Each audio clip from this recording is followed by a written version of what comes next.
Hey everybody, Griff Hamlin here from Blues Guitar Unleashed. Welcome and thanks for joining me. Today we're going to look at, I was listening to the Joe Bonamassa album, I think it's Driving After Daylight is the name of it. Anyway, I heard this tune.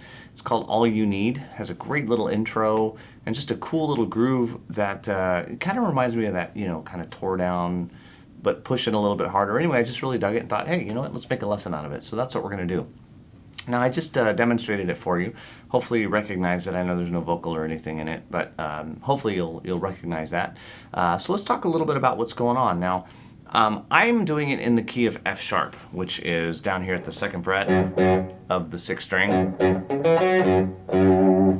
Now, that's the sound on the recording. It could very well be that they played in G and tuned down a half step. I really don't know. There's no way to really know without asking him.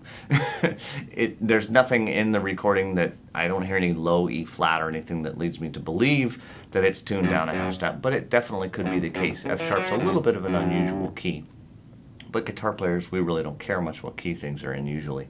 So in any event, I'm going to trudge forward as if we're in the key of F sharp. Now, the part that I didn't put on the demonstration is there's a little lick that goes like this.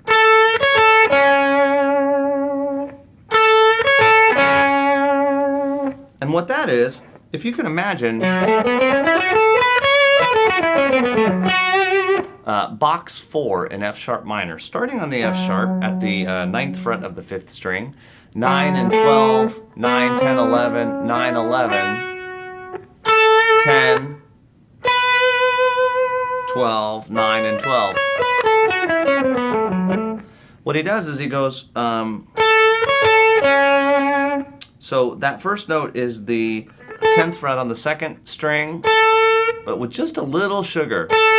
Just push it a little bit, not a half step, but just a little, and then back. Then we go to that 9th fret on the top string, and back. Okay? And the last note is the 11th fret down on the 4th string. Now that happens kind of out of time, so I couldn't really put it in over my little jam track that I made, simply because it just sort of is random in there. And then the line actually starts coming in on the 3rd beat of a measure. So it sort of starts, and you just sort of have to know that that's beat 3. You can't hear a count in or anything. Somebody had to have a count in at some point. They just didn't put it on the recording. So what it's going to be, though, is if you imagine still an F sharp but box 1,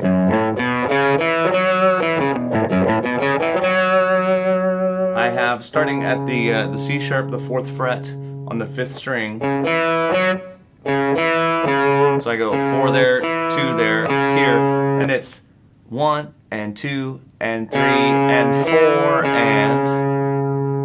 and then we go up to the F sharp at the 4th string. We're going to do some triplets. So 4 pull off to 2 and then 4 on the 5th string. So F sharp pull off to E down to C sharp. And that's going to be 1 and 2 and 3 and 4. Grab that 5th fret on the 6th string.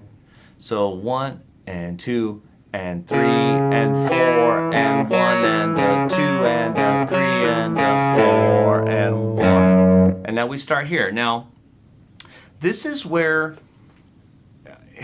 things get a little bit messy. This is not going to be super exact, and it's going to be really hard to play it super exact because it's a really fuzzy tone and it's a really kind of squishy, overdriven tone. So it's very, first of all, very difficult to hear exactly what's being played. But it's a lot of them are just kind of noises and chirps, and they're not necessarily a note. So basically what we've got is we're going from the low F sharp up to the high F sharp, and then down to the E. And right there you hear it's just kind of nothing. It sounds like there's something there when it goes fast,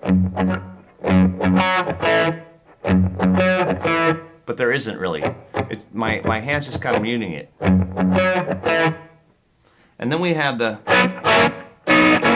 Now, I personally, I like to pluck that with my pick what I'm going to do is I'm going to lay my third finger across the fourth fret as if it was a B on the second, third, and fourth strings.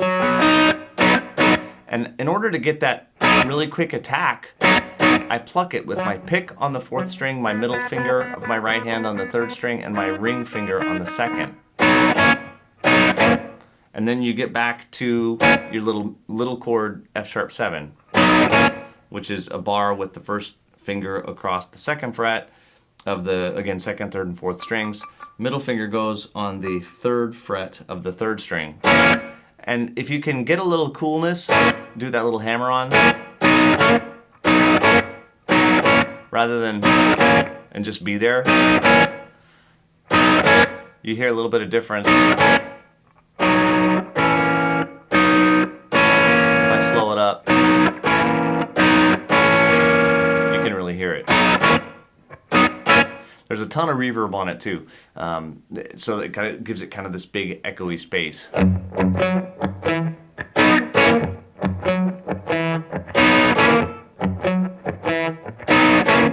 So that's kind of how that groove goes. Now we're going to play that basically, then rest, do it again, rest, rest,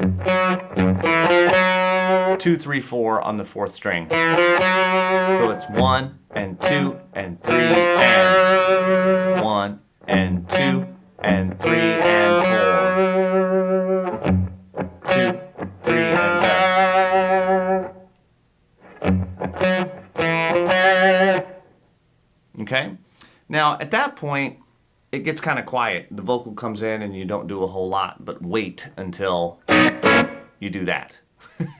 So it's kind of 1, 2, 3, 4, and 1, and 1, 2, and 3, and 4, and 1, and then he does a little one of those again. 4, 2, 4, 1, and 2, and 3, and 4, and 1, and 2. So we have 4, 2, and then we have 2 bars of nothing. There's vocal going there again, but we don't do anything. From there, it's going to go up to the 4 chord. But we're just going to kind of wait until we're going to do that exact same move that we did down in F sharp, but we're going to do it up on a B. So 1 and 2 and 3 and 4. So my third finger's at the 9th fret, and my first finger's at the 7th. So 1 and 2 and 3 and 2 and 3 and 4, and then we're going to do a fill. And that's basically the same as that kind of out of time one I showed you at the beginning. 10, 9, 10. So 10 on the second, 9 on the first, back to 10, and then 11, pull off to 9, and back to 11, and hold it.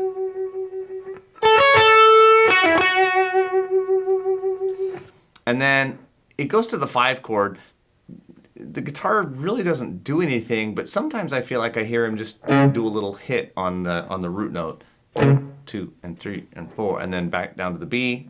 2, 3 and 4 and 1. And I put one also there on that F sharp. Again, I'm not sure if I can hear it or not, but it seems like it kind of makes sense. And every once, as I listen to it, sometimes I hear it and sometimes I don't. So I just kind of went with it. So we have the 5, the C sharp on the 9th fret. 1 and 2.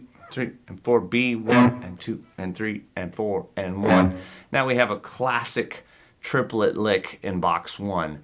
Bend up on the 4th fret of the 3rd string, then 2nd fret on the 2nd and 1st strings, 2 and 3, and that's the 5th to the 2nd on the 2nd string, pull off, and bend up with the 4th fret on the 3rd string.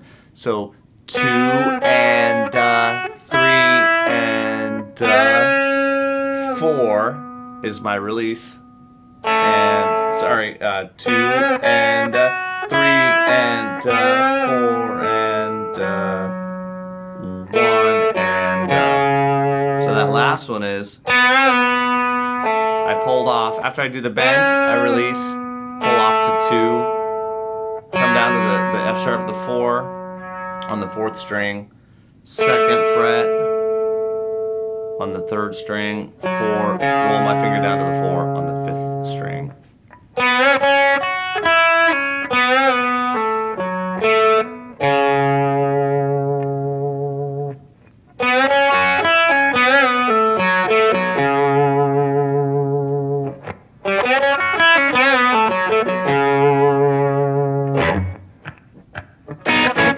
And then at that point, it would basically start again. Now, of course, you know, every time through, he'll do different fills. So it'll probably get a little bit more interesting, a little bit more exciting, et cetera, et cetera. But this will give you a great start on it. With just that, you could pretty much play the whole tune.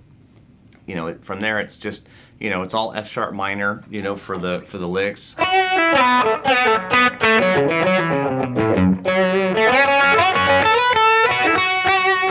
So you just kind of play around there. It doesn't have to get it. The groove of the tune is pushing, and it's a nice shuffle. So you don't really have to do anything super fancy. It's going to sound good because it's got a good feel behind it. So hope you enjoyed this video.